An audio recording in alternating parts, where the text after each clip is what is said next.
Hi there. A few days ago, I uploaded a video about 3D printing a piece of lab equipment, and even shared a video showing some of the printing process in a time-lapse. Now I'm going to show you some of the post-printing cleaning and curing process. First, we take the printed item out of the printer, and we have to separate it from the build platform, which takes a little bit of scraping and finagling.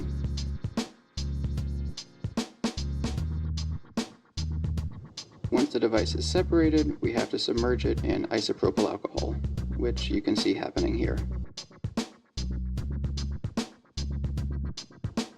After about 20 minutes, we have to take it out and clip off all the support structure from the printing process, and then do some wet sanding.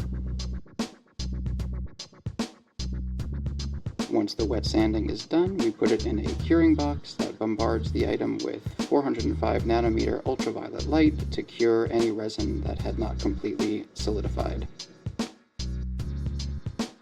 Of course, afterwards you want to polish your item with a Dremel, which I did not do yet.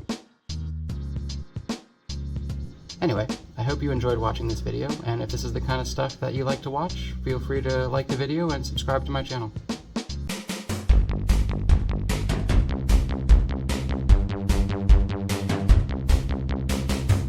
Thank